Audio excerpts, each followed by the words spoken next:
प्यारे बच्चों, कैसे हैं आप सब? आशा करती हूँ आप सब अच्छे होंगे, स्वस्थ होंगे। स्वागत है आपका इस कक्षा में। आइए आज हम पढ़ते हैं हिंदी व्याकरण का पाठ 4 शब्द और वाक्य। अब देखिए मकल, रेखला और लामक। ठीक है। ऊपर के तीनों चित्र देखकर उनके नीचे लिखे शब्दों को पढ़ें। क्या इन शब्दों का कोई अर्थ है? नहीं, है ना? ये गलत देखिए। किंतु यदि हम मकल को कमल लिख दें, रेखला को करेला लिख दें और लामक को गमला पढ़े तो तीनों चित्रों के नाम स्पष्ट हो जाते हैं। जबकि अक्षर तो वही है, लेकिन उनका क्रम बदल गया है ना? उनको सही तरीके से लिखा गया है। तो वर्णों का ऐसा मेल जिसका कोई अर्थ निकले शब्द कहलाता है। शब्दों के भेद। अर्थ की दृष्टि से शब्दों के दो भेद होते हैं, सार्थक शब्द, निरर्थक शब्द।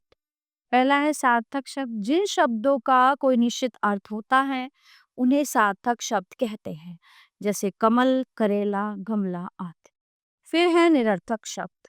जिन शब्दों का कोई अर्थ नहीं होता उन्हें निरर्थक शब्द कहते हैं, जैसे मकल, रेखला, लामक आदि। ठीक है। आगे देखते हैं वाक्य। जिस प्रकार वर्णों के सार्थक मेल को शब्द कहा जाता है, उसी प्रकार शब्दों का ऐसा मेल जिसका अर्थ स्पष्ट हो वो वाक्य कहलाता है।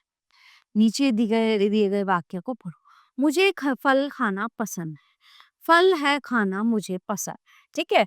तो इन दोनों वाक्यों में एक जैसे ही शब्द आए हैं, किंतु पहले वाक्य का अर्थ तुरंत समझ में आ रहा है, जबकि दूसरे वाक्य का अर्थ समझने में उतना आसान नहीं लग रहा है।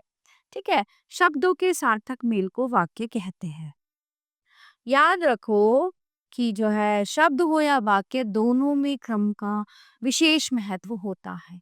मकल के तीनों शब्द जब कमल के क्रम में आते हैं तो एक फूल का नाम बनता है। इसी प्रकार वाक्यों में भी शब्द एक निश्चित क्रम में आते हैं, तभी कोई ऐसा वाक्य बनता है जिसका अर्थ समझ में आता। तो इस पाठ में हमने जाना कि वर्णों का ऐसा मेल जिसका कोई अर्थ निकले शब्द कहलाता है। शब्दों के दो भेद होते हैं, सार्थक शब्द और निरर्थक शब्द। शब्दों का सार्थक मेल वाक्य कहलाता है। शब्दों और वाक्यों में उचित क्रम का बहुत महत्व होता है।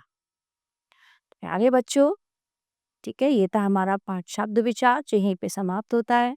आशा करती हूँ आपको अच्छे से समझ आया होगा। मिलते हैं अगली कक्षा में। धन्यवाद।